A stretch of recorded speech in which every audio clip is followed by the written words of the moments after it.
Hello guys, very good morning. আমি নয়না আর আপনারা দেখছেন নয়নাস ডেইলি ব্লগ। তো এটা আমাদের গ্রামের বাড়ি গাইস, তো সেটাই তোমাদের সাথে শেয়ার করব।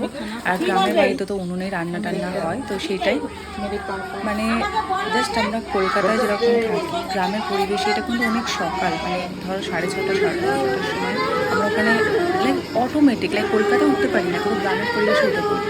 আর এখানে যে 4 বোনে মিলে কত সুন্দর গান করছে। আহা, একটা কাক বাইরে বসতে পারেনি। গ্রামের পরিবেশে পাখিরা কিন্তু বাইরে বসে, কিন্তু এদের জন্য একটা পাখি সকাল সকাল আমরা দেখতে পাইনি।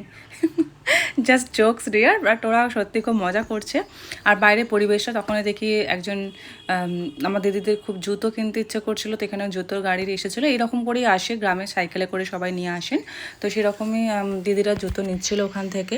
তারপরে দেখি আমার বড়দি যে ছিলেন, বড়দি এই ফুল, আমি ঠিক নামটা জানি না গাইস, তোমরা যদি জানো প্লিজ কমেন্টে জানিও এই গাছটার কী নাম। তো সেখানে একটা ফুলও ছিল, তো আমি জাস্ট একটু করছিলাম সিনেম্যাটিক সিন, ইয়া গাইজ। তারপরে গাছটা এত আম ছিল, আমি তো দূর থেকে ধরার চেষ্টা করেছিলাম। আর গ্রামে থাকবো, ক্যাঁকড়া থাকবো না, এটা হতেই পারে না। তো সেই জন্য একটা ক্যাঁকড়াও দেখলাম এখানে। তো এই ছিল গাইজ আজকের ব্লগ। আপনাদের ভালো লাগলে please like share and subscribe করে দেবেন।